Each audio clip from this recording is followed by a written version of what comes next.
Isaac Hart presents Ghost in the Museum.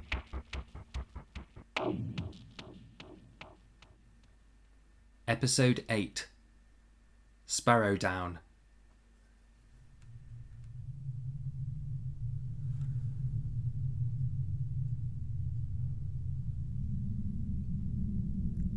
Funtington lies around 5 miles from Chichester in West Sussex, and is in almost all aspects as typical an English village as you could find anywhere in the country.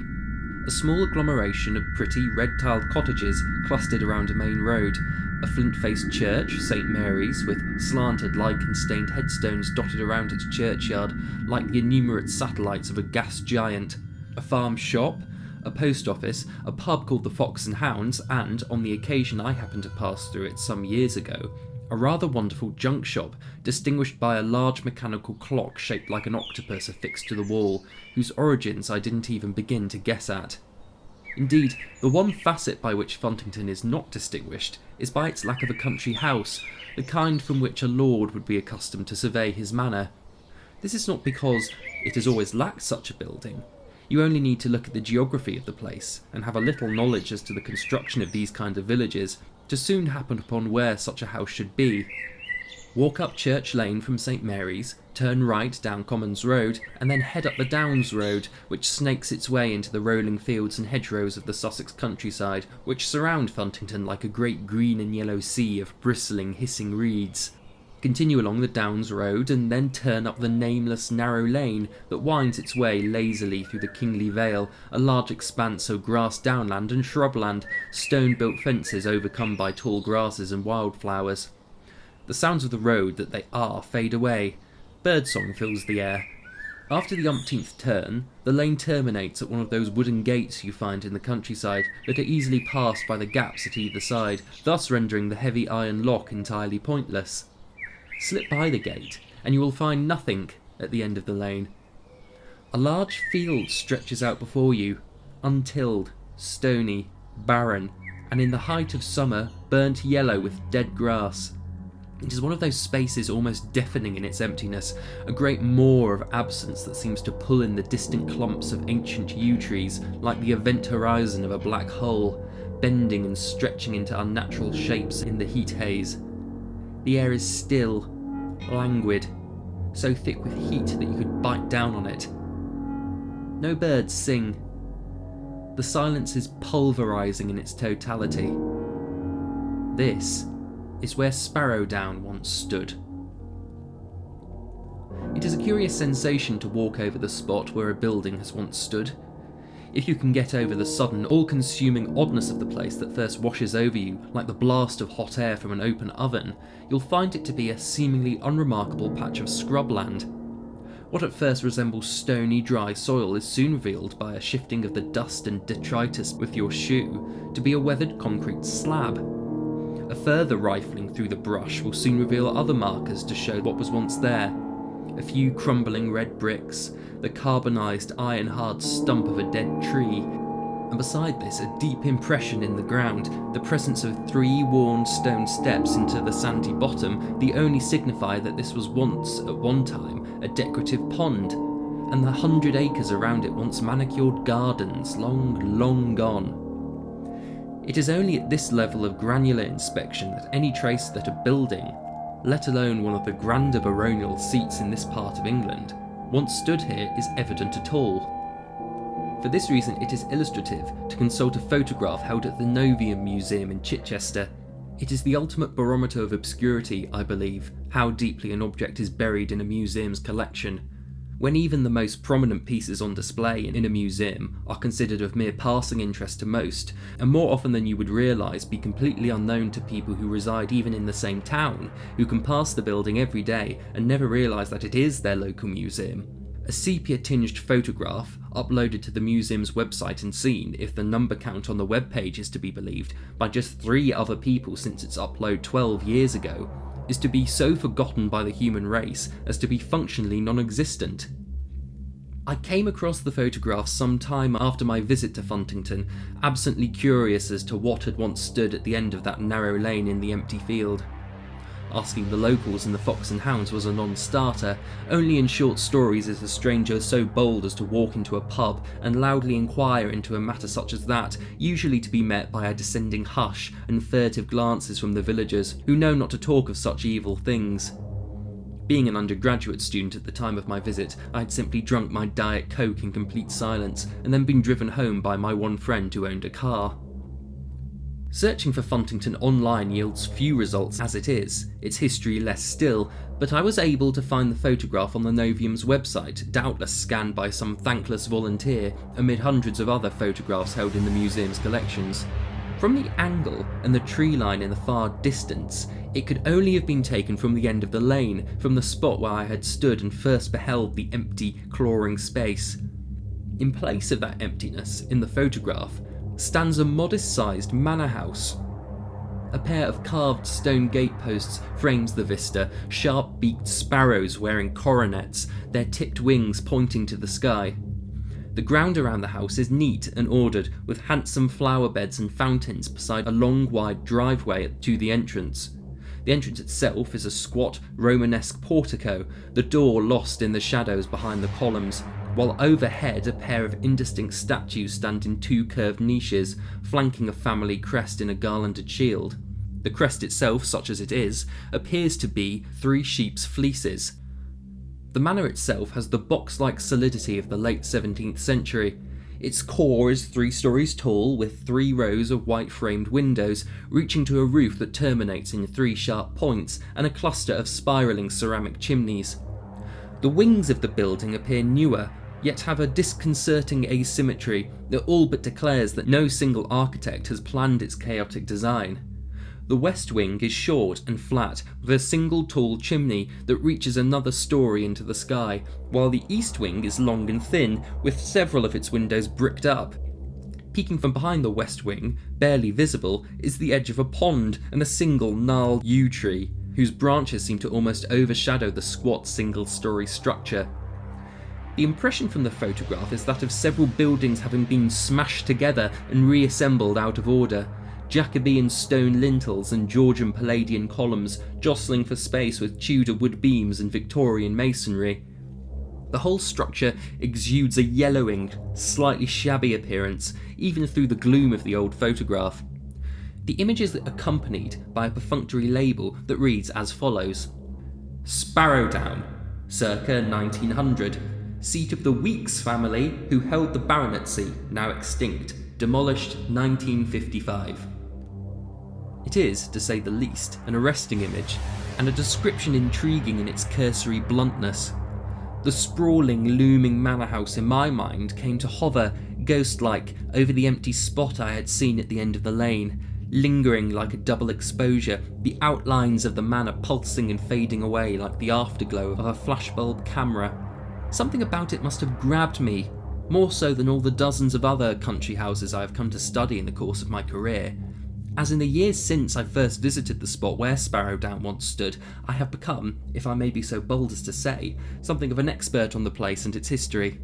Given its obscurity, I may be one of the few people alive who cares to remember this history, but I feel that it is important to tell, to keep the fact of its existence alive a little longer, before it fades forever from the knowing world. To know Sparrowdown, in a way, is to know England itself, and to understand with a sudden clarity why all of our monsters come up from under the earth. The Weeks baronetcy of Funtington was, until its extinction, among the oldest in England. King James I created the hereditary Order of Baronets on the 22nd of May 1611, and Sir William Weeks, the first baronet, was one of the 200 gentlemen of good birth, who was offered the dignity in exchange for a sum equivalent to 3 years' pay for 30 soldiers to the Exchequer. The order was a blatant money-raising scheme by the king, recently transplanted as he was from Scotland, where he had reigned as James VI since infancy, before he succeeded Elizabeth I in England. Being desperately short on cash for his planned settlement of Protestants in Ireland, James saw the growing pool of wealthy yet untitled landowners in his new kingdom as a ready source of income who would gladly stump up the capital in exchange for entry into the aristocracy. A baronet is, for those who don't know, a kind of hereditary knighthood. Unlike other peerages, the dukes, marquises and earls who comprise the House of Lords, a baronetcy could be purchased rather than conferred. To be recognised as a baronet, all that is necessary is to prove a claim of succession, whereupon the name is entered into the official roll of the baronetage, the list kept by the Lord Chancellor that keeps a track of this sort of thing. A baronet is referred to as Sir, a title which passes along the male line via Salic primogeniture.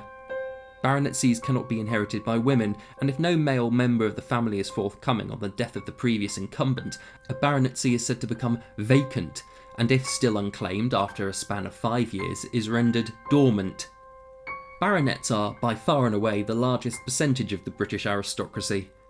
There are well over 1,000 extant baronetcies listed on the official roll, and countless more have either gone extinct or now lie dormant, the families to which they were originally bestowed upon unable to be conclusively proved to be utterly extinct in the male line. Baronets swarm the upper classes of British society like midges around a stagnant pool, imperceptible on their own, but striking and shimmering in large numbers. They are lawyers, politicians, businessmen, and most significantly landowners, presiding over vast tracts of the countryside. They clog up Eton and Oxford and Gray's Inn. They populate the councils and boards of charities and societies, make up the rolls of honour of obscure knightly orders, and are for the most part content to potter around their country piles and fret over their never-ending restorations, when they are not renting the places out as wedding venues or boutique hotels. They wear tweed jackets and mustard-coloured slacks and judge village flower shows. You know these people, they are not rare birds. There is nothing terribly distinct then of the baronetcy Weeks of Funtington. The first baronet, Sir William Weeks, was 17 years old in 1611 when he was bestowed the title, ranking among the youngest of the initial inductees.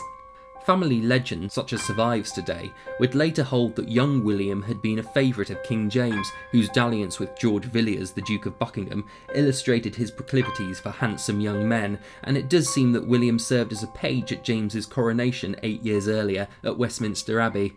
The official explanation for the granting of the baronetcy, though, was that William, like the rest, had an estate of more than £1,000 a year, being the sole inheritor of his family's fief of Funtington, its surrounding farmland and forests, and the manor of Sparrowdown. The Weeks family had risen from provincial obscurity in the early 15th century. The earliest recorded ancestor of theirs that I have been able to identify in the records is one John Weekers, the name not having yet taken on its later form, commemorated on a brass plaque by his son Christopher at St Mary's in Funtington that dates to 1415. Christopher was a prosperous wool merchant, wealthy enough to pay for a memorial to his father and endow St Mary's with a stained glass window in the apse, of which only fragments remain to be seen today. We know little else of Christopher Weeks, only that he must have been a shrewd businessman, the like of which was increasingly common in England in the aftermath of the Black Death of the previous century. The deaths of so many peasants from the plague led to the survivors agglomerating ever larger private holdings through inheritance. This was the cause of much consternation among the Anglo-Norman aristocracy of the kingdom. The parliaments of King Edward III, when they weren't raising funds for the 100 Years' War, instituted sumptuary laws to prevent this rising middle class of commons from attaining the same lifestyle as the lords. The breakdown of state power in the Wars of the Roses, however, provided the opportunity for many of these yeoman landowners to attain real power. Christopher Weeks died in 1440, leaving his business interests to his son, Robert, who moved to Portsmouth and began to trade wool with the Low Countries under the control of the Duchy of Burgundy, then at its territorial apex under Philip the Good. English wool became Dutch cloth, and by the latter half of the century, Christopher Weeks, the son of Robert and named for his grandfather, was one of the wealthiest merchants in Sussex. Christopher was elected an MP for Chichester in 1483, the first member of the Weeks family to attain high office. His son, Peter, won his spurs at the Battle of Bosworth in 1485, fighting in the Yorkist cause against Richard III, and was knighted by Henry Tudor soon after the battle. It is with Sir Peter Weekes that the family truly rose to prominence. As one of the new men promoted by Henry VII, he was made Mayor of Chichester and then later Lord Constable of the Cinque Ports.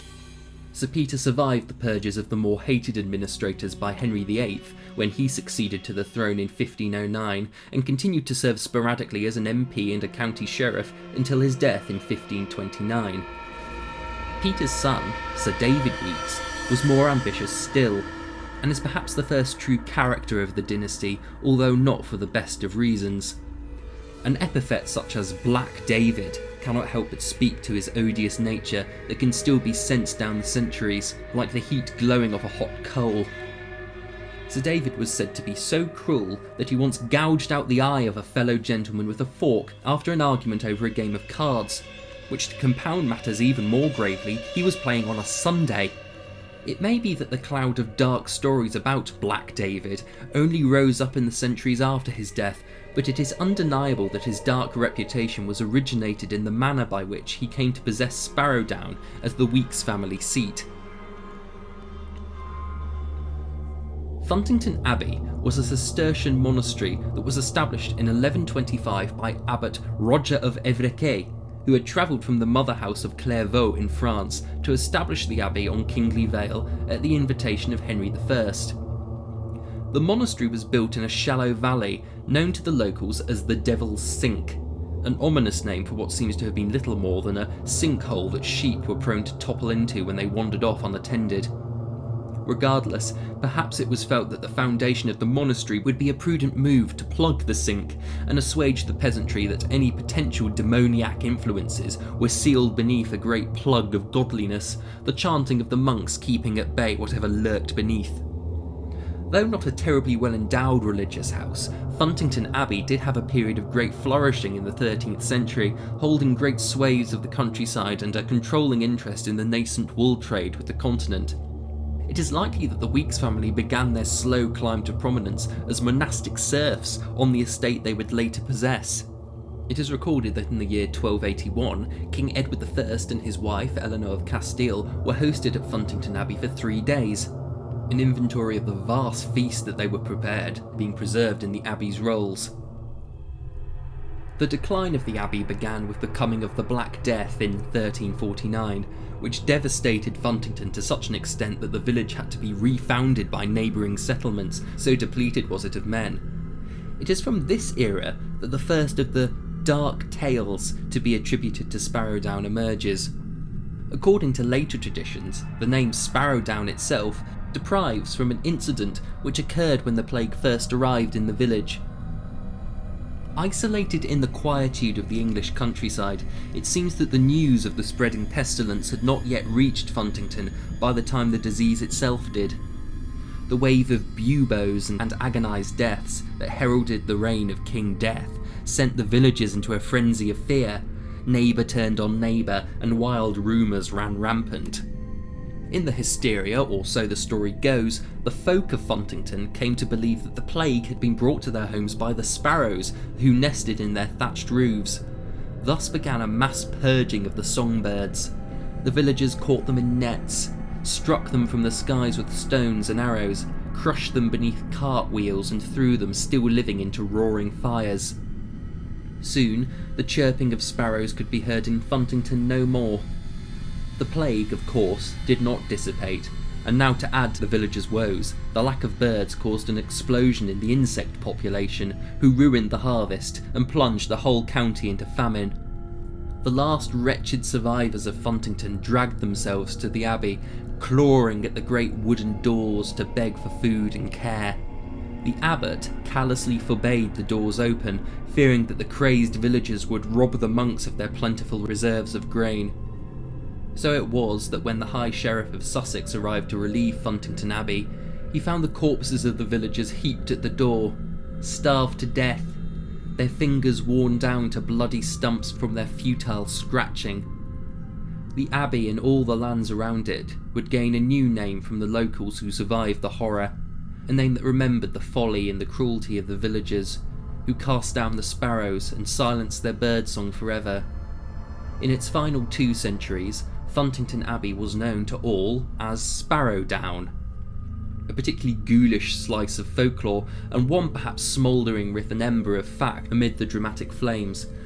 A plague pit of significant size and depth was discovered in the churchyard of St Mary's in Funtington during the building of the rectory in the 19th century, which supports the notion that the area was particularly badly hit by the Black Death, and you need only the most cursory of research into the Cultural Revolution in Mao's China to see how easily the eradication of insect-eating birds can rapidly destabilise the food chain and induce a mass famine. Whatever the truth of the tale, the abbey at Sparrow Down had gained a black reputation for selfishness and mistreatment of its tenants. The rise of the Weeks family to control the local wool trade deprived the abbey of most of its income, and the dwindling brotherhood of monks became ever more isolated and insular. Dark rumours continued to swirl about them. A court roll dated to 1512 from the Chichester Assizes regarding the prosecution of one monk, Brother Philip, who was fined 12 shillings for an unstated desecration of his vows, contains startling accusations that the disgraced monk, quote, cavorted and did summon demons, and that the order at Sparrow Down had abandoned proper worship of the Lord and were known to all to be blasphemers, sorcerers, and servants of the devil. Strong words, even for a monastic order as commonly imagined as corrupt and corpulent as England's in their twilight. By 1539, the dissolution of the monasteries was sweeping England as Henry VIII pushed the apparatus of the state to seize the assets of the wealthy monastic orders of the kingdom on the pretence that he was leading a crusade as defender of the faith against the corrupting influence of the Roman Church. When the agents of Thomas More came to Sparrow Down to evict the abbot and the 6 remaining monks, they were led by Sir David Weeks, in his capacity as MP for Chichester, and in his fervour as a Protestant, educated as he was at Jesus College, Cambridge, under the humanist scholar Thomas Cranmer, later Archbishop of Canterbury. The second of the dark stories of Sparrow Down relates to the fate of its last abbot. Richard Haseby is supposed to have tugged the bridle of Sir David's horse in a bid to stop him forcing his way into the abbey through the doors that still bore the scratch marks of the dying of Funtington 2 centuries earlier. In one of his rages, Black David drew his cutlass and plunged it into the face of the old priest, blinding him. Abbot Haseby sunk to the ground, blood pouring from his face, and is supposed to have uttered some variation of these words to the jeering Sir David. O hapless peasant, with pride so bold, upon the abbot's bones thou now hast hold, defaming them with sin, your heart impure, a curse befalls you, dark and sure. Woe to thee, whilst here thou hast domain, no son of thine shall reap prosperity's gain. Through 13 generations this hex shall turn, until in demise of your line thou house shalt burn. We cannot expect these to be a totally accurate representation of Haseby's words. For one thing, who took the time to note them down? The ability of a man with a mutilated face to come up with a few lines of poetry while he bled out on the floor also stretches credulity. More likely than not, the legend of the abbot's curse is a later invention contrived to explain and to justify all that was to come. Haseby himself, miraculously, is said to have survived his injury and spent the remaining 30 years of his life wandering the Sussex countryside, a mad, blind beggar. What is true in Haseby's words is that Sir David Weeks did indeed take possession of Sparrow Down, one of hundreds of members of the gentry who purchased monastic lands at rock-bottom prices and converted them into their own private estates, swelling their wealth even further. Sir David was no different. Funtington Abbey was torn down, stone by stone, allegedly by the last of the monks themselves at sword point, in another testament of Black David's cruelty. In its place, and using much of the building material from the demolished abbey, he constructed the first manor house that would occupy Sparrow Down, the core of which would endure through every subsequent permutation of the building. What was also true in Haseby's words was the spirit of his prophecy. For from the day Sir David Weeks seized control of Sparrow Down, the good fortune that the Weeks family had long enjoyed dried up, to be replaced by a string of misfortunes so dreadful that even a rational modern mind may be persuaded to believe in the potency of curses.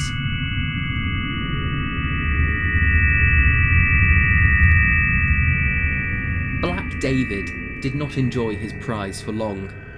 In 1549, just 10 years after Sparrowdown came into his possession, and with his manor house incomplete, the erstwhile MP was commanding forces in Cornwall, crushing the Prayer Book Rebellion at the command of Edward Seymour, Duke of Somerset and regent for his nephew King Edward VI. Sir David was leading a mercenary force to relieve the siege of Exeter, when he was ambushed by a band of rebel Cornishmen and slain. The hand the cruel knight had used to blind Abbot Haseby was first sliced off, and then his head, and then his body hung from the bell tower of the church of Clist St Mary's, where it was pecked apart by crows, if the recounting of the events in a later pro-Protestant pamphlet are to be believed. The estate then, and the cost of completing the construction of the manor, passed to his eldest son, Sir George Weeks, and his 2 younger brothers, Peter and William. Their 2 sisters, Mary and Jane, were promptly married off by their big brother to the MP for Portsmouth and a knight named Sir John Strype of West Havant respectively, a detail we know solely due to Strype having later sued Sir George for non-payment of his sister's dowry. Underhanded behaviour though this was, Sir George seems to have been a more emollient character than his despicable father, and it was during his tenure as Lord of the Manor that Sparrowdown was completed, a handsome stone and brick built mansion with wood-beamed roof slats in the Tudor style. The Weeks family remained loyal to the Protestant cause during the reign of Queen Mary I, at great personal expense. The youngest brother, William, the canon of St Mary's Church in Funtington, was burnt at the stake in Oxford for heresy beside Latimer and Ridley in 1555. With the restoration of the Anglican order at Mary's death and the succession of Elizabeth I, the Weeks family settled into their roles as gentry. Sir George was able to send his son, Robert, to Oxford to study law, and his daughter Josephine to court to serve the Queen as a lady-in-waiting in 1567, a great honour for a mere provincial that speaks to the trusted role the Weeks family had already cultivated as reliable local enforcers for the royal regime in Sussex. Sir George seems not to have met a violent end like his father. His monument in St Mary's, the first to be added to what would in time become the Weeks family mausoleum, says only that he was called before the Lord before his time, and that he was grieved deeply in the suddenness of his having gone. Whatever the circumstances of his death, his son Robert was forced to abandon his studies at Oxford and return to Sparrowdown. Robert, the first Weeks to have actually been born on the estate, seems from the surviving documents to have been at heart an academic more than an aristocrat, and he penned several treatises on law, theology and philosophy, with such punchy titles as The Illumination of Intellect, or a comprehensive treatise exploring the intrinsic nature of being, and A Sublime Inquiry, or Knowledge's Essence Distilled. Robert, a correspondent with the scientist and part-time sorcerer John Dee, somehow found the time between writing these page-turners to make an unenthusiastic marriage to the daughter of a Portsmouth merchant and sire his only son, named George for his grandfather. The enigmatic scholar Robert left behind a legacy that intrigued and confounded generations to come. Among his many works, it was his final treatise, Hellmouth, or Lucifer's Servants Afield in England, that casts the longest shadow. Preserved as a single pressing found bound with a collection of other late Tudor and early Stuart pamphlets in the late 18th century, this obscure text held within its pages the unsettling account of Robert's descent into darkness. In Hellmouth, Robert recounts his discovery of ancient tomes inherited from the monks of Funtington Abbey. These books of evil, as he termed them, were believed by Robert to have unleashed dark forces upon Sparrowdown, manifesting as phenomena akin to modern accounts of poltergeist activity. Walls echoed with mysterious knockings and objects moved of their own accord, that sort of thing. In his account, the academic Robert was at first intrigued by the phenomena, which he insists was witnessed by his cousin Sir Edward Strype, the son of his Aunt Jane, and Sir Edward's manservant Thomas Melling, who he alleges was left quite deranged after he ventured into the crypt beneath Sparrowdown and then failed to emerge for 2 days. Driven by a relentless pursuit of knowledge, Robert delved into the secrets hidden within the manor's foundation. He became convinced that the monks in their final days had unwittingly reopened the Devil's Sink, which he alleged was a form of a gateway to the infernal depths of hell. Through this unholy portal, he believed, demons and servants of Satan had infiltrated Sparrowdown, wreaking havoc upon its inhabitants. The pamphlet ends abruptly, with Robert's desperate plea to God for protection against the malevolent forces that besieged his home. Little else is known of the pamphlet's provenance, leaving historians and scholars to ponder the veracity of its accounts. Robert Weeks himself met an untimely demise in 1587, under circumstances shrouded in suspicion. A coroner's report of the time concluded that he did die by misadventure, having fallen down his staircase in the haze of sleep and broken his neck. A passing note made by the coroner, Thomas Bell, with just a hint of condescension, comments on whisperings among the village folk of darker forces at play than a mere fall down the stairs. With the death of Robert Weeks, Sparrowdown found itself under the stewardship of his only son, George Weeks, then serving Elizabeth I as a diplomat at a time of intense hostility towards England by Catholic Spain. As an ambassador to the court of King Henri IV of France, George's aspirations lay far from the quiet confines of his ancestral home. Leasing Sparrowdown to his younger brother, Peter, George entrusted the expansion of the estate to his siblings' capable hands. An able administrator, under Peter's care the manor flourished, its presence expanding with the addition of the nascent east wing to the building. Any part of the Devil's Sink uncovered by their father seems at this point to have been filled in with boulders.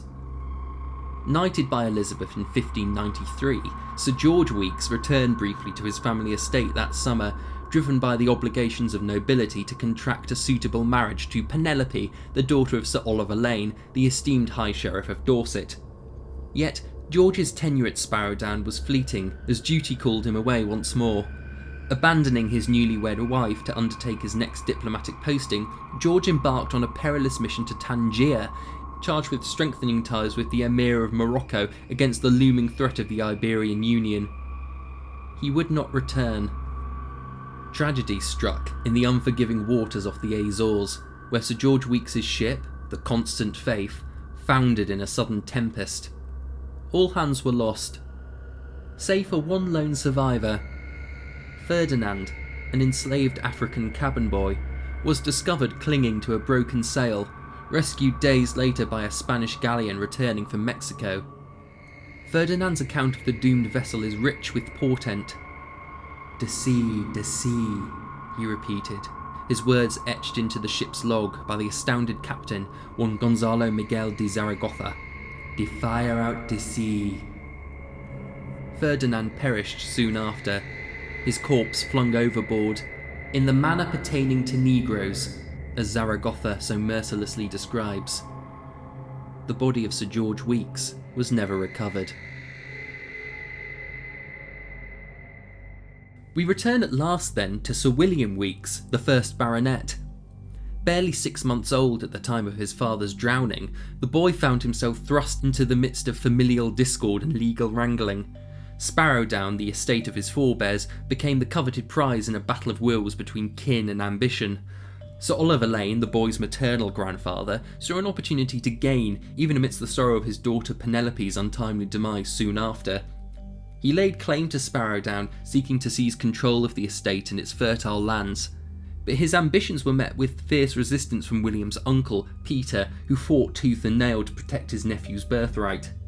Surviving court rolls bear witness to the bitter feud that ensued, chronicling the acrimonious legal dispute that played out before the Chichester Assizes. Locked in mortal combat over several years, Sir Oliver and Peter clashed in a battle of words and wills, each vying for supremacy over Sparrowdown and the future it held for young William. As the courtroom drama unfolded, Sparrowdown itself languished in a state of neglect and disrepair, its once proud facade marred by the passage of time and the absence of a lord to tend to its upkeep. Part of the back wall seems to have collapsed down to the foundations at this time, if the patchy brickwork evident in other photographs suggests.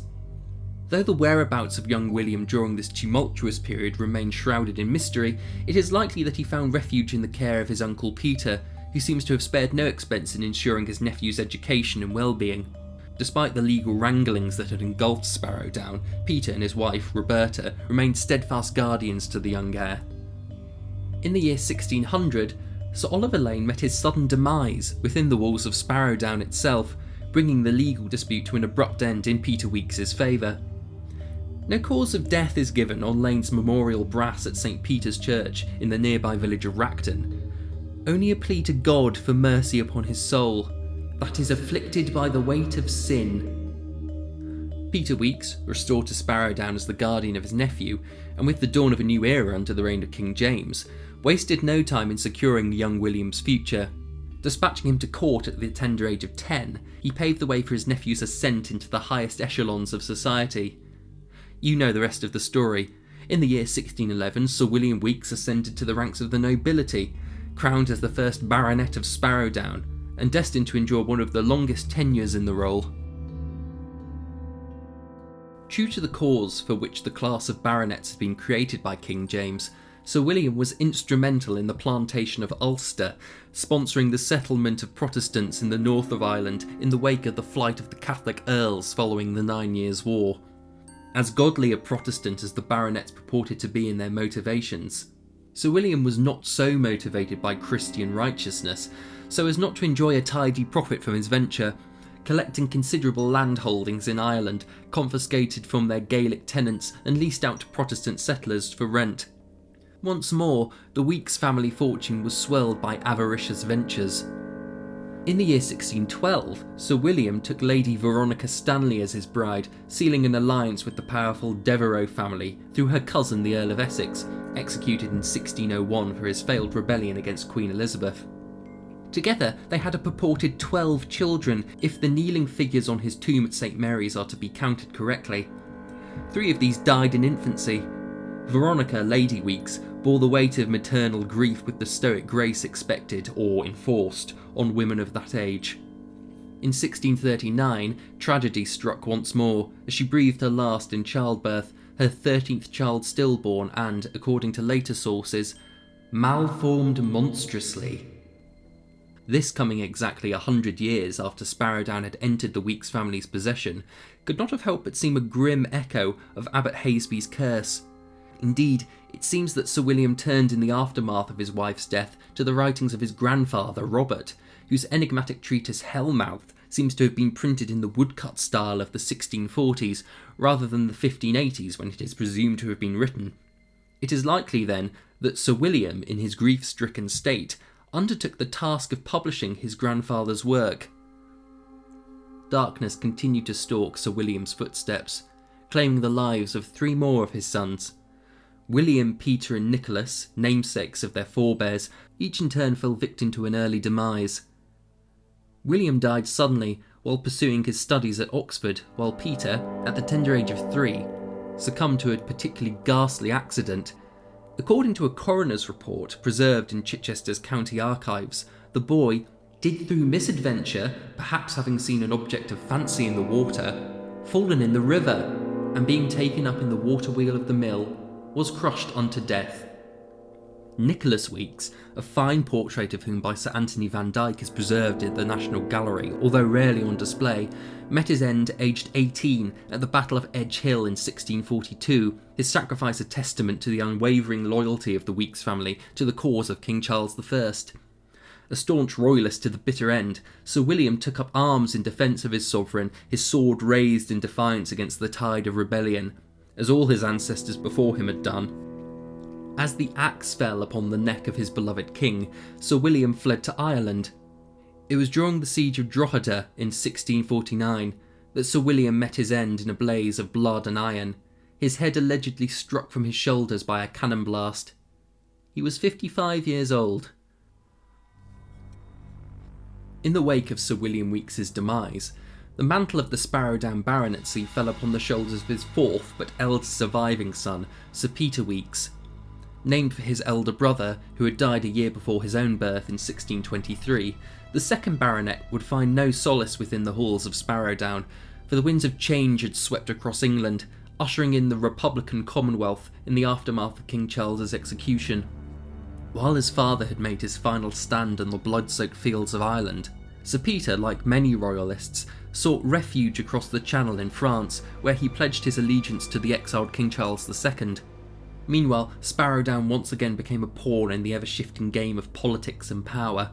Seized by parliamentary forces during the tumult of the English Civil War, the once proud manor fell into the hands of the wonderfully named Puritan Sir Sheldon Oakencoke, a military governor tasked with enforcing the will of the new regime.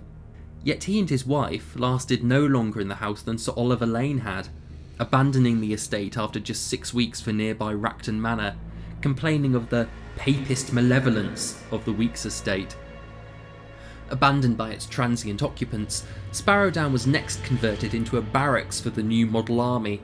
Horses were stabled in the Great Hall, and later baronets were fond of pointing out marks on the floorboards, which they insisted were the scuffs of hooves from Oliver Cromwell's very horse. But the Roundheads' occupation would be equally short-lived, for they soon found themselves driven from Sparrowdown by whatever force made the place so unbearable to remain in, that had driven Robert Weeks to madness.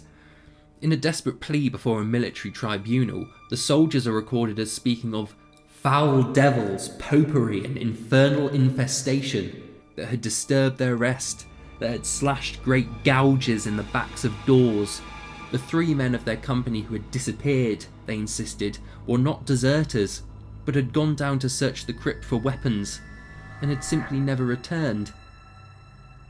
It would not be until 1661, with the restoration of King Charles II to the throne, that Sir Peter Weeks would return from his exile and reclaim his birthright. Agents were dispatched to retrieve the remains of his father from the distant shores of Ireland, where all that remained of the fallen baronet was a headless skeleton. The remains of Sir William Weeks were interred within the family mausoleum at St Mary's Church. An effigy of the white-haired soldier recumbent on his tomb chest, eyes cast to the heavens, brow heavy with a mournfulness bordering on the fearful. He does not look restful in death. Sir Peter Weeks had married Jane Crompton in 1643. Jane was the daughter of Sir John Crompton, a compatriot of his father William in the Royalist cause. Jane had originally been betrothed to Peter's eldest brother Nicholas, but after his death at Edge Hill she was passed over to him, doubtless without Jane herself having a say in the matter. They would go on to have 3 children together, 2 daughters named Deborah and Wilma, and a son, John, who was born in 1649, allegedly on the very day that his grandfather Sir William died in Ireland. As the new baronet, Sir Peter dedicated himself to the restoration of Sparrowdown, breathing new life into its crumbling walls and weathered facade. With a keen eye for architectural splendour doubtless picked up from the France of Louis XIV, he oversaw the reconstruction of the manor in the opulent Restoration style. The addition of the east wing and the grand Romanesque portico, adorned with columns by Inigo Jones himself, salvaged from the ruins of nearby Racton Manor, would remain in place for the rest of the building's history. In 1666, Sir Peter arranged a match of strategic significance for his son and heir, John. The union with Caroline Shaw, daughter of the wealthy merchant Edward Shaw, promised to strengthen the Weeks family's ties to the burgeoning sugar trade and secure their place among the elite of English society. The birth of a son, Thomas Weeks, in 1667 seemed to secure the dynasty as never before. And yet, tragedy would once again cast its shadow over Sparrowdown. In the summer of 1668, whispers of betrayal and treachery echoed around the court of King Charles, as news spread of Sir Peter's untimely demise. Lured to a clandestine meeting at the Dolphin Inn in Chichester by Caroline's brothers, Richard and John, Sir Peter's fate was sealed in blood-soaked manner. The details of that fateful encounter remain shrouded in obscurity, but the outcome was clear. Sir Peter Weeks, 2nd Baronet of Sparrowdown, lay dead at the hands of those he had trusted. His body was concealed within a trunk in an upstairs room of the inn, where it was discovered a week later, as the coroner put it, after the stench of putrefaction did cause a maid to open the lid to retch and faint. The trunk is still at the Dolphin Inn. You can stay in the room where it is for a very reasonable rate, given that the establishment is only too happy to advertise that the ghost of Sir Peter's mangled corpse is supposed to appear in the corner of the room and scream at you on the anniversary of his murder. I, for one, am already on the waiting list. In the wake of his father's brutal murder, Sir John Weeks succeeded as the 3rd Baronet of Sparrowdown, his youthful countenance belying a steely resolve that burned within him. He wasted no time in meting out justice to those he deemed responsible for his family's tragedy. In a display of merciless retribution, Sir John orchestrated the swift and public execution of his treacherous brothers-in-law at the Market Cross in Chichester. Their lifeless bodies were stripped naked and left to swing grotesquely from the lofty spire of the city's cathedral, directly opposite the Dolphin Inn where their crime had been committed. Edward, the patriarch of the Shaw family, met a similar fate at the hands of Sir John's relentless pursuit of his justice. Accused of orchestrating the plot to usurp Sparrowdown, he too faced the unforgiving judgment of the gallows, his demise sealing the Weeks family's victory over yet another enemy. With his father's death avenged, and having killed her father and her brothers, Sir John divorced his wife Caroline and, leaving her destitute, successfully sued to take control of her family's interest in the Caribbean, in another calculated move designed to consolidate his power and wealth. Having wrestled control of the Shaw plantation in Jamaica from her grasp, the newfound wealth and influence afforded to Sir John by his ruthless tactics propelled the Weeks family to unprecedented heights of prosperity, their coffers overflowing with the spoils of colonial exploitation. Colonialism, of course, had been in the blood of the Weeks family from the outset, from the plantation of Ulster onwards. Sir John aligned himself with the powerful elite of the Royal African Company, eager to profit from the lucrative trade in human lives. As one of the foremost sponsors of the slave trade in Jamaica, he amassed a fortune that rivaled even the most illustrious of his contemporaries, including James, Duke of York, soon to be King James II. Flush with newfound wealth, Sir John spared no expense in adorning Sparrowdown with opulent treasures, assembling a dazzling collection of art and sculpture that served as a testament to his refined tastes and extravagant lifestyle. Amidst the splendour of his estate, a stark reminder of the darker realities of his wealth lurked in the form of Scipio, the first black slave recorded to have resided at Sparrowdown. Recorded as serving as a manservant on the estate in 1685, Scipio's presence in an inventory of Sir John's property says something to the inhumanity that lay at the heart of his prosperity. There is a lesson too often dismissed out of hand, even today, that many of the fine country houses in England in all their splendour are rooted in an exploitation and suffering wrought by an insatiable greed. The countryside is, in this manner, undeniably colonial. As Sir John Weeks presided over Sparrowdown with an iron grip, a tempest of discord brewed beneath the veneer of opulence and grandeur. Though Thomas Weeks, his eldest son, stood as the lawful heir to the estate, his inheritance was marred by the shadow of his family's sordid history. The strain of his uncle's and grandfather's execution and the death of his mother in a lunatic asylum were not easily rubbed away. Raised amidst neglect and scorn, Thomas languished in the chilly embrace of his father's indifference, relegated to the care of servants who offered him little solace. His troubled upbringing fostered a mercurial and eccentric temperament, his erratic behaviour a source of consternation and speculation among the estate's denizens. Several records exist in the Chichester Assizes of Thomas being fined for, quote, terrorising the women of Funtington in his pursuits, ominous in all it does not say. Expelled from the hallowed halls of Oxford for reasons also left unsaid, Thomas's tumultuous relationship with his father reached its nadir when he dared to entertain the notion of embracing Catholicism, only to swiftly retreat when confronted with the threat of financial retribution. Thomas was willing to defy his father only insofar as he would not be denied an allowance. Sir John had remarried to Catherine Manning, the sister of the Duke of Portland, a far more illustrious match than his first marriage.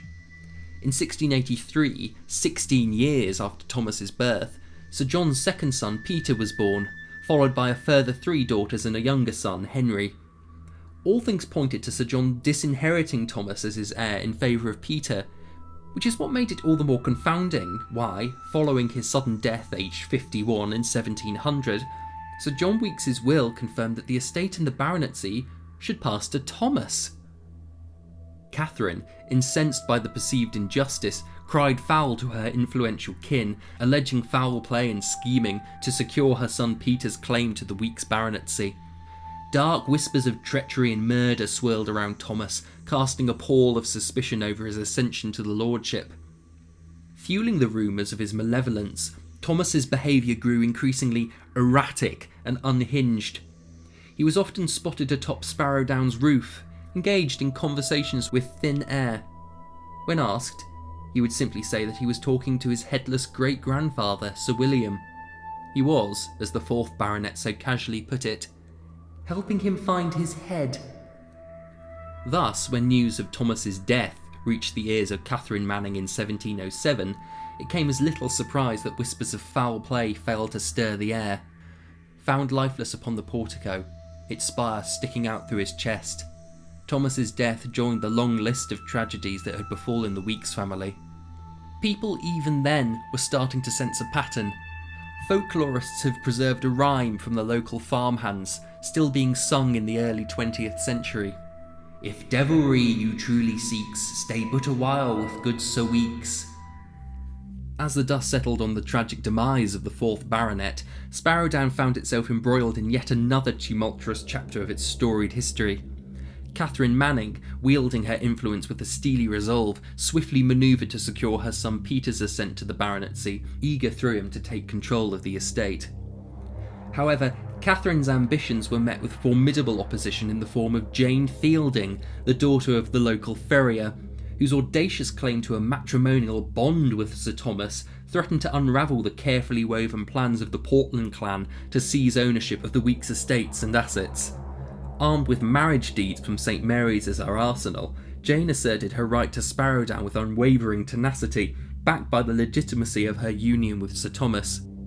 The revelation of Sir Thomas's clandestine marriage to Jane sent shockwaves rippling through Funtington, igniting a fierce legal battle that laid bare the festering wounds of inheritance and entitlement. Villagers, emboldened by a sense of ancestral justice, rose up in open revolt against the Weeks family, casting Sparrowdown as a beacon of malevolence, dubbed the Devil's Sink once more by the aggrieved masses.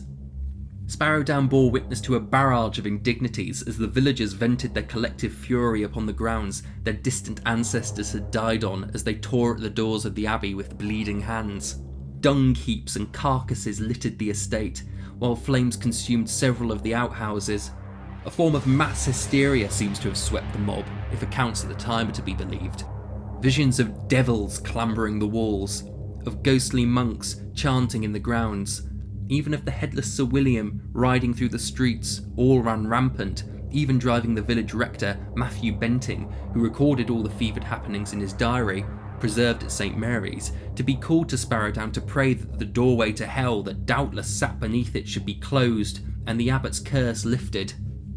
Amidst the chaos, Sir Peter Weeks II succumbed to a fate as ignominious as it was tragic.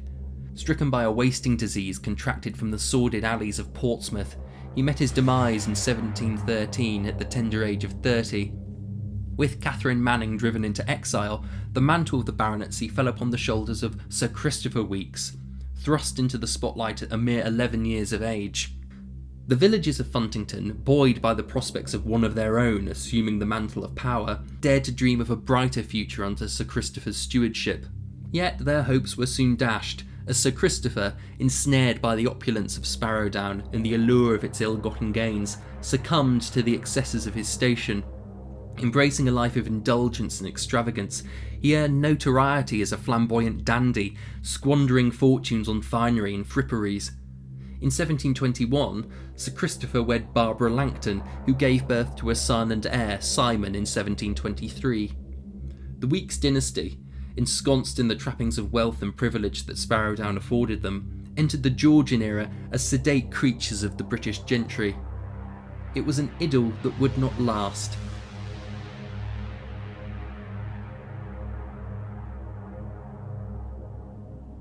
Tucked away in the shadowed recesses of the Novium Museum's collections lies an enigmatic portrait.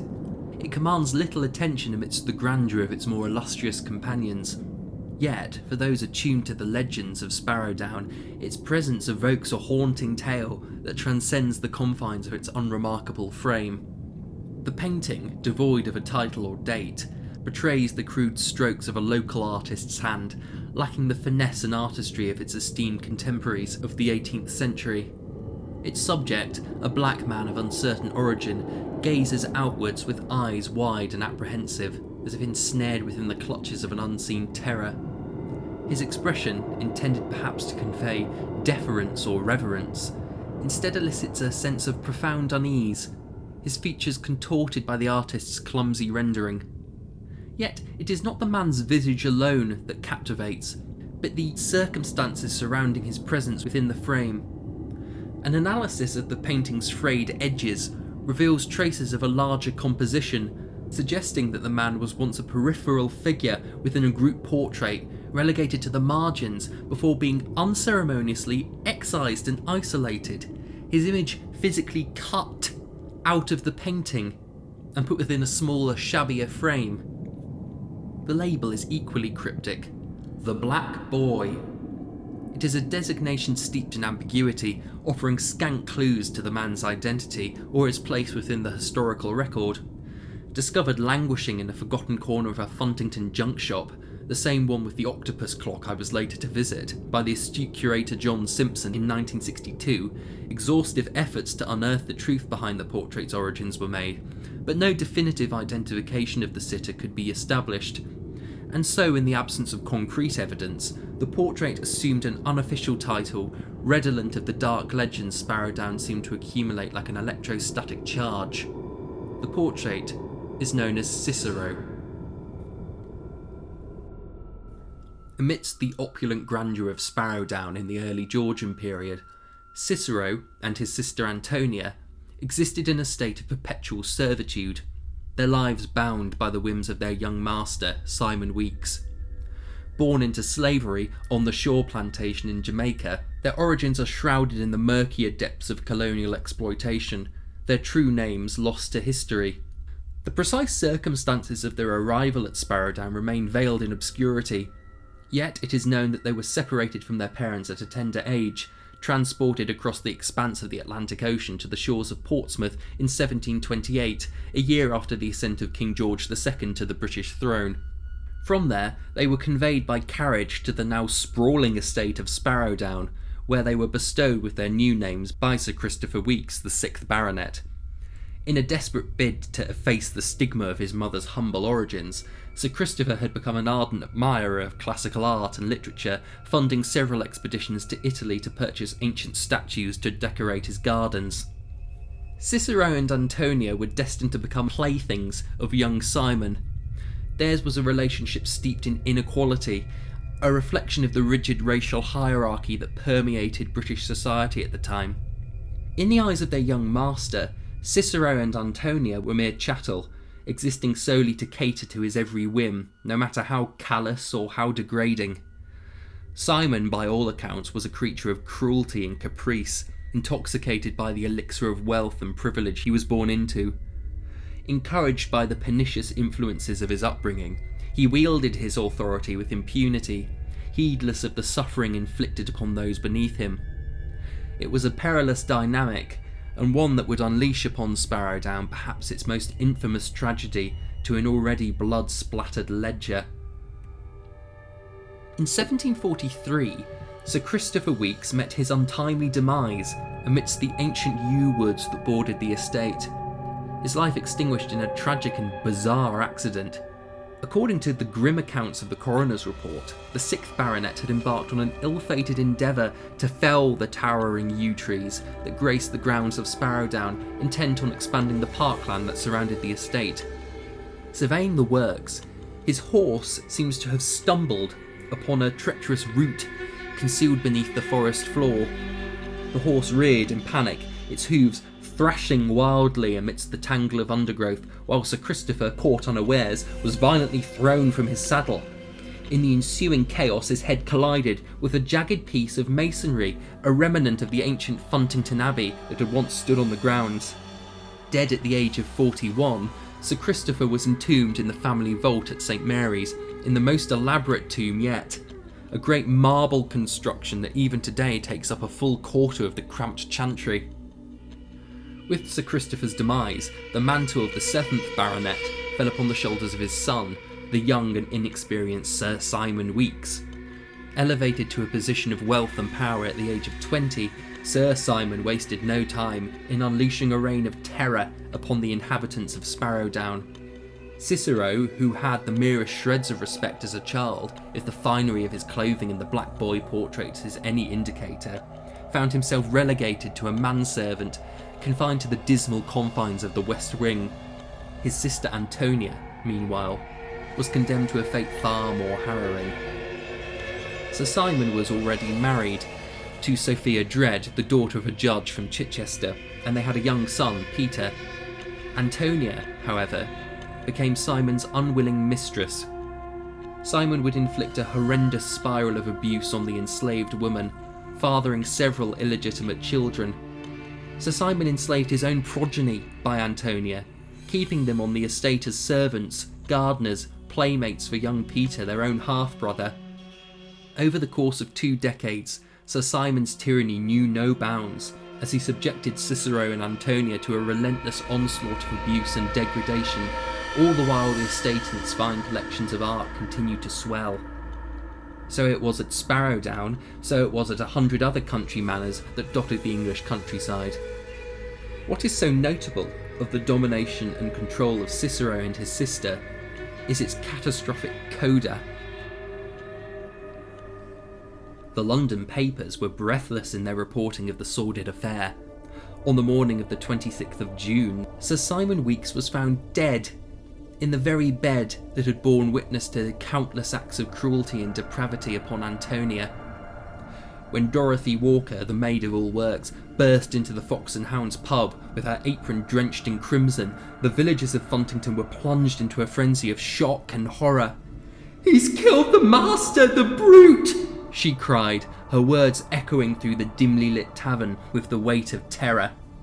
The gruesome details of Sir Simon's demise soon came to light as the coroner's report revealed the ghastly extent of his injuries. His throat had been savagely slit open with one of the ornate sabres that adorned the grand fireplace of the great hall, leaving, quote, "his head perilously close to being severed in its entirety from the body," as the coroner noted with interest. Suspicion quickly turned to Cicero, the long-suffering manservant whose very existence had been marred by the relentless cruelty of his master. With Cicero nowhere to be found, the villagers rallied together in a fevered pursuit, their hearts ablaze with indignation that a slave should kill his master. They descended upon the grounds of Sparrowdown in search of their elusive quarry. It was amidst the shadowy depths of the yew woods that Cicero was ultimately discovered, cowering in a half-buried crypt of Funtington Abbey. Dragged forth from his hiding place by the lynch mob, Cicero faced their wrath.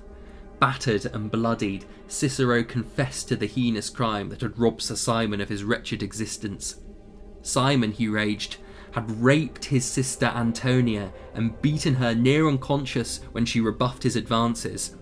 She had come weeping to him, and so enraged was Cicero that he took the sabre, the same one Sir William Weeks had carried into the siege of Drogheda, and killed his tormenting master in his bed. His one regret, Cicero is alleged to have said, as he was strung up from the yew tree by the duck pond, was that he had not done a deeper wound to the brute. Cicero was left hanging from the tree for a week before the local sheriff restored order to the village. According to legend, the body was cut down, bound up in heavy chains, and flung into the depths of the duck pond. The pond was filled in some years later, and as the body was not recovered, it is possible that he lies there still, beneath the burnt yellow grass of the empty field where Sparrowdown once stood. The carbonised stump of the tree on which he was butchered, his only marker, and the tattered fragment of his portrait, found lost in a junk shop, the last proof that he ever lived at all.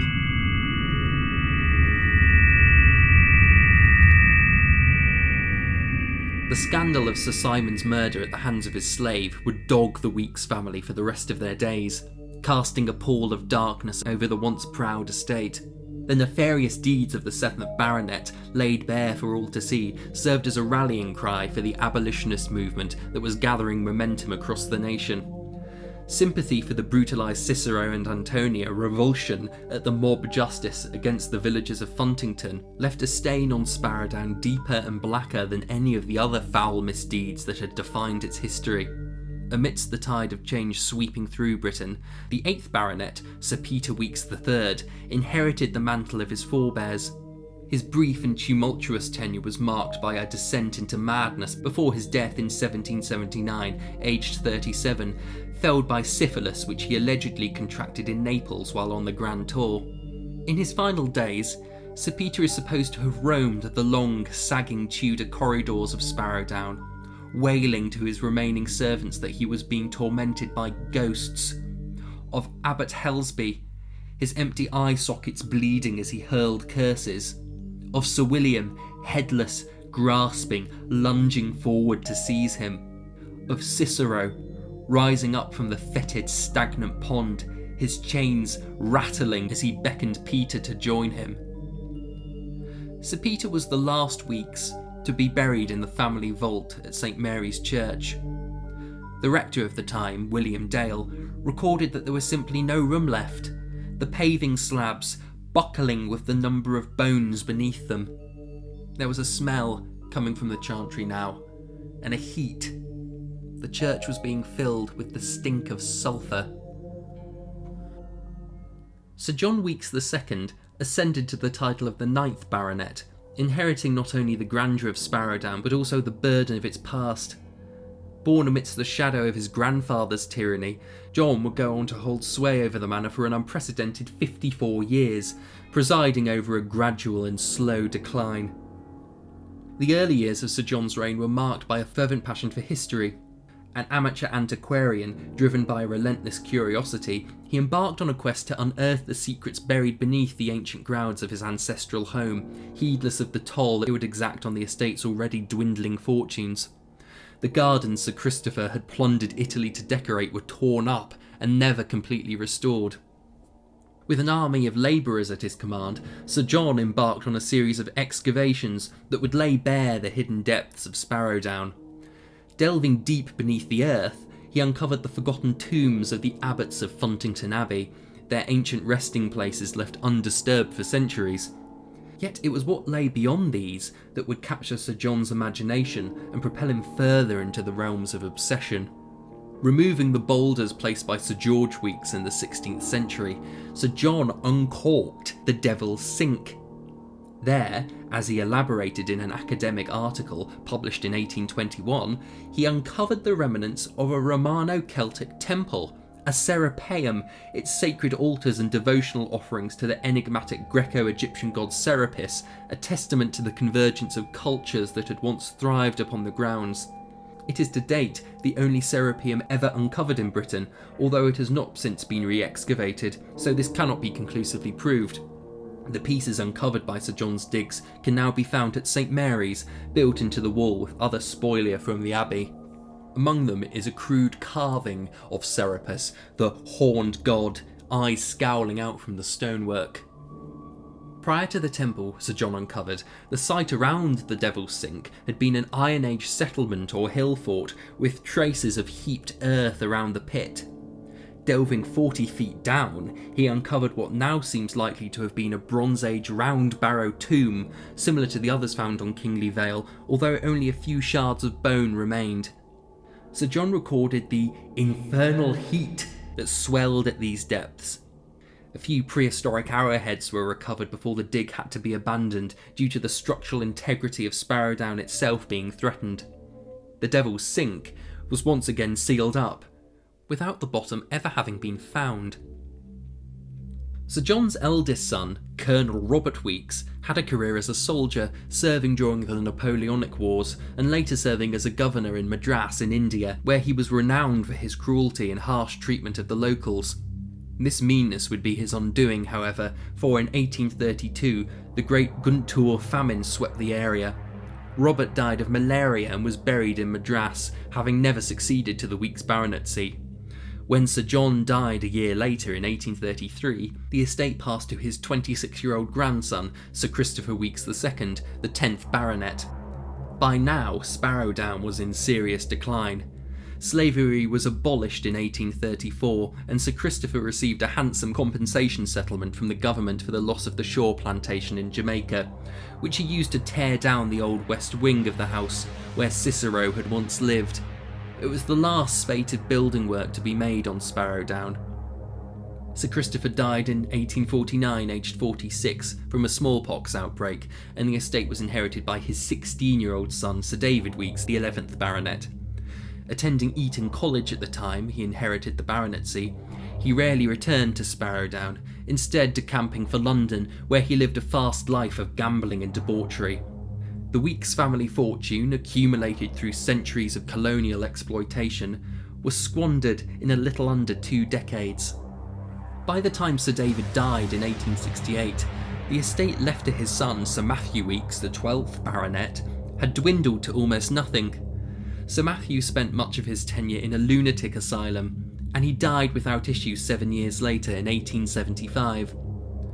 The Weeks family had such a reputation for misery and destruction that they had long been shunned by their fellow aristocrats, Sparrowdown sagging and crumbling under the weight of its ancient timbers and stones. The locals blamed the abbot's curse, or the ghost of Cicero stalking his cruel masters, or the starving, bleeding villagers of Funtington forever clawing at the abbey doors. Dozens of restless souls seemed to stalk Sparrowdown like circling vultures. As Sir Peter Weeks IV, the younger brother of Sir Matthew, ascended to the baronetcy of Sparrowdown, he brought with him a newfound sense of purpose and determination. A career soldier, the 13th Baronet had seen action under General Garnet Wolseley in the Third Anglo-Ashanti War.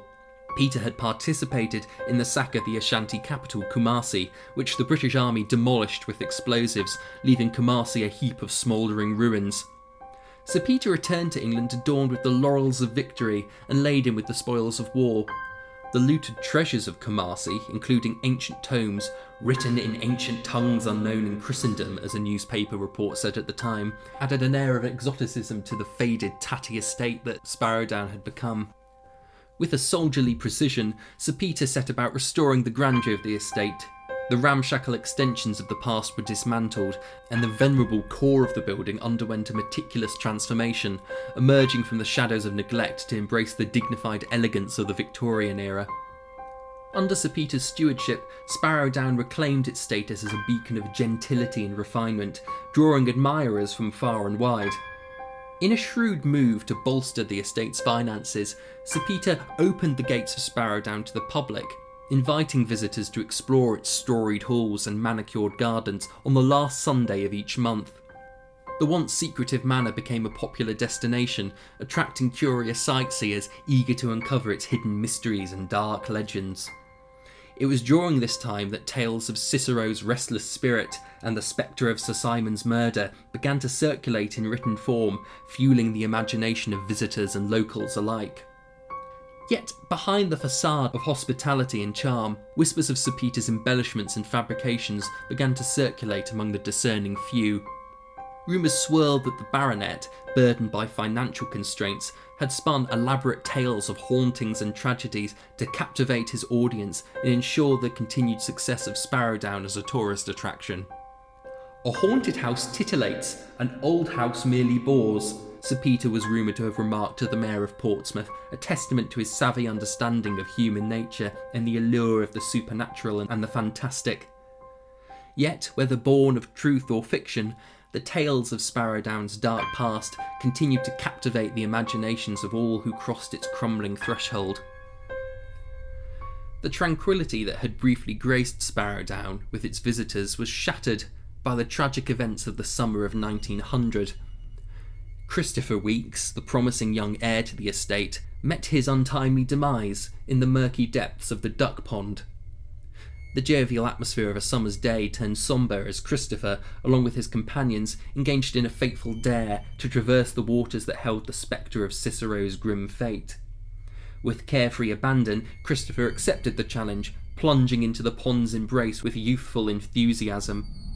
Yet the joyous laughter that had echoed across the water soon gave way to frantic panic as Christopher vanished beneath the surface, swallowed into the depths without warning. Despite desperate efforts to locate him, Christopher's lifeless body remained elusive until the cruel embrace of the pond finally relinquished its hold 3 agonising days later. The loss of Christopher cast a pall over Sparrowdown. Sir Peter, already reeling from the devastating blow, suffered further anguish with the passing of his beloved wife, Louise. Though the official cause of her death was attributed to typhoid fever, whispers of a more sinister fate swirled among the estate's inhabitants. Lady Louise had died in childbirth, they said, like Lady Veronica, a tragic end born of Sir Peter's desperate desires for a male heir. His only surviving child was his daughter, Josephine, who, it is widely understood, he resented as representing the looming extinction of his ancient line. Their strained relationship reached a breaking point as she found herself entangled in a tumultuous romance with David Bradshaw, a British Army captain. The scandalous birth of Josephine's illegitimate son in 1902 only deepened the rift between father and daughter, culminating in Josephine's banishment from Sparrowdown and her subsequent relocation to Chichester with David. Left alone in the house, the 13th Baronet shunned his friends and acquaintances. Those who had seen him said that he spent hours poring over the looted books of Kumasi, and that he had taken a funny turn. One Sunday morning in 1906, the villagers of Funtington were disturbed from their rest to find armies of workmen marching up the Downs Road towards Sparrowdown. For days the workmen toiled, bringing up vast amounts of rubble and debris from beneath the house. Sir Peter was seen to be pacing back and forth through the yew woods, his military uniform strained and fraying, pulling at his overgrown hair and muttering. Then, as a silent crowd watched, a procession of dark wooden coffins was carried out from the basement of Sparrowdown. It was clear to the older men and women of the village what it meant. The tombs of the abbots of Funtington had been opened, their bones transported to St. Mary's Church in the village for reburial. The event brought a great deal of excitement in academic circles, for it provided an opportunity to prove conclusively that Sparrowdown had indeed been built directly over the Abbey crypt, as had long been suspected. If this desperate act of archaeology was intended to lift the curse of the abbot, it was a futile effort. Just a few months later, the 13th Baronet was dead, found collapsed in the Great Hall. The cause of death was given as a stroke.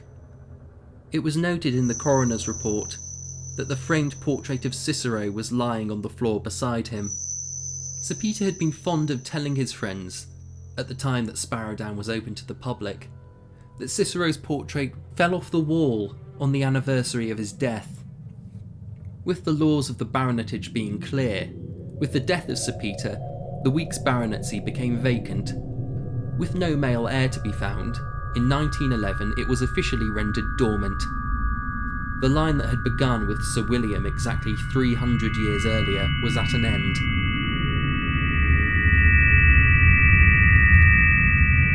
Sparrowdown was to forever stand empty. The estate passed, minus the title, to Josephine, by now living in much reduced circumstances in Portsmouth with her husband and young son, also named David. Unable to afford the upkeep of the estate, but unwilling to relinquish it, it was sold off, piecemeal. The farmland went first, sold to its tenants, and then the ancient yew trees passed to the National Trust, being folded into Kingly Vale and officially protected for the nation. Sparrowdown itself, though, already falling into disrepair, was jealously guarded by Josephine, who resisted her husband's attempts to sell it on to one of several interested industrialists who desired a weekend country retreat from the city. In 1918, Josephine died, aged 35, a victim of the Spanish flu pandemic. The line of the Weeks family, stretching all the way back to the Sussex wool merchant John Weeks in the 14th century, was brought to a definitive end.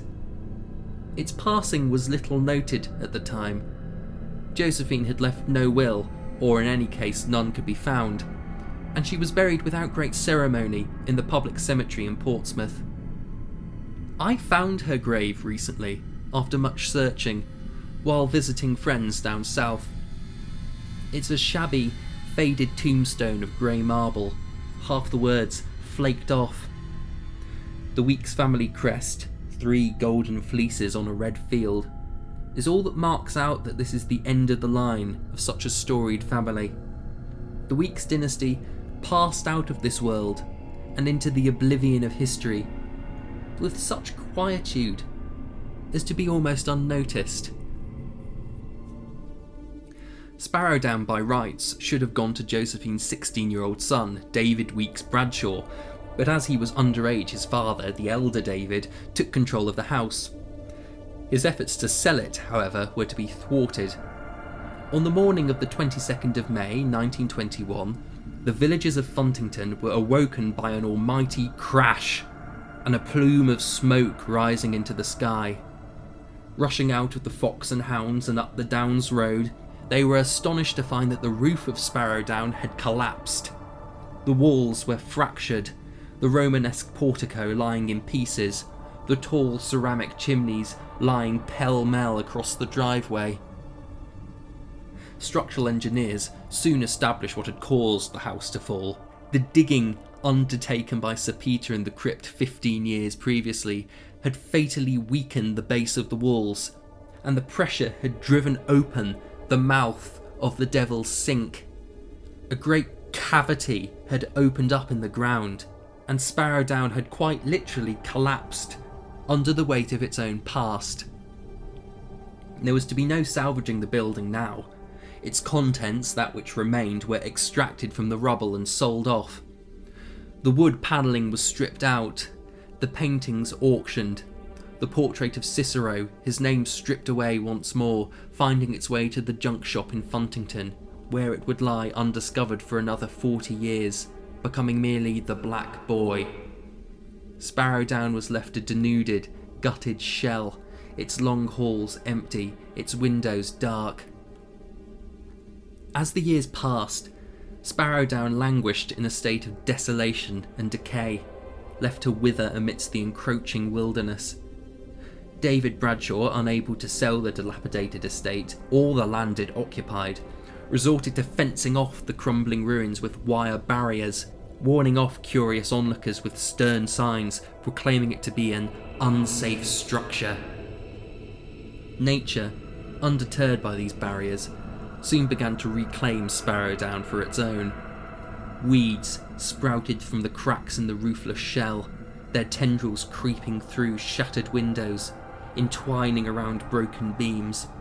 Yew trees took root within the decaying confines of the once grand mansion, their branches stretching skyward like mournful fingers. Upon the death of the elder David Bradshaw in 1936, the estate passed finally to his son, David Weeks Bradshaw, who showed little interest in the fate of Sparrow Down or its crumbling remnants. An absentee landowner, David spent his days far from Funtington, working as first a clerk and then a salesman, before serving as a corporal in the Second World War. During the D-Day landings in 1944, David was grievously wounded, his leg pierced by sniper fire. Though he survived, the injury left him with a permanent limp. After the war, David struggled to find his place in the world, drifting from one menial job to another, seeming to lack any purpose. From a wool merchant to a sheep shearer on a farm, he eked out a meagre existence.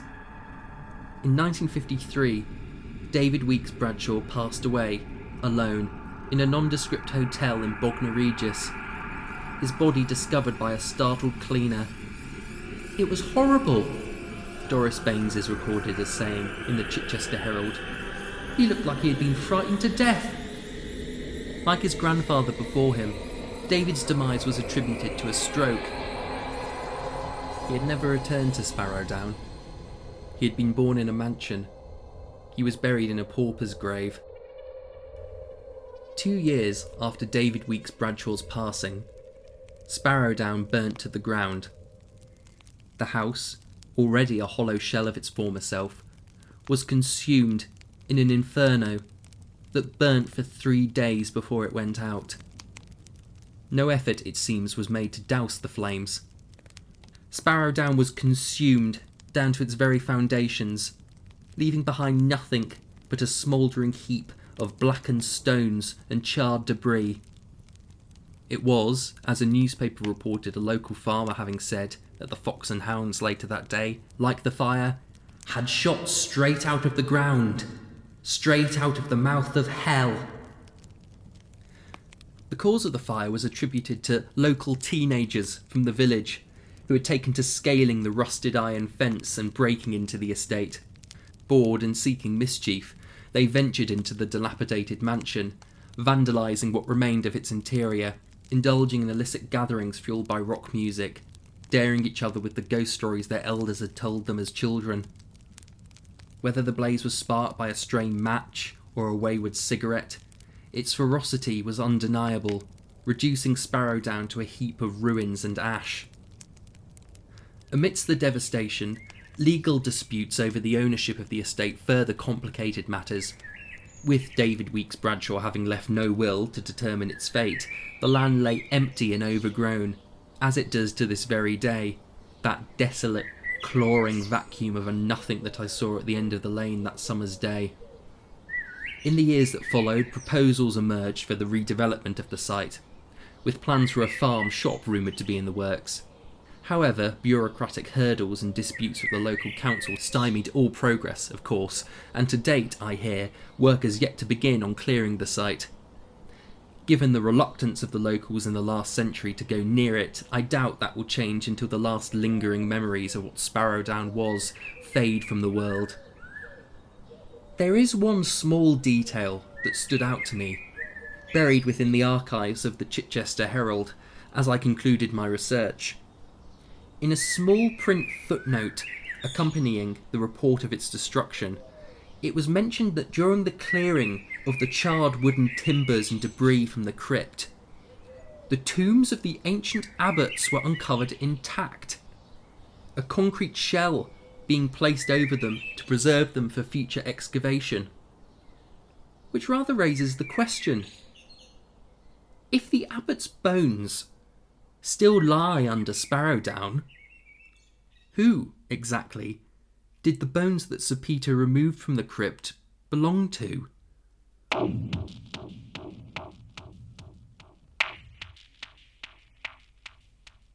Sparrowdown was written and performed by Isaac Hart. The music was by Kevin MacLeod. The script editor was Jennifer Rhiann Bartley. Ghost in the Museum will return with a new original story on the 29th of April. Thank you for listening. May we meet again.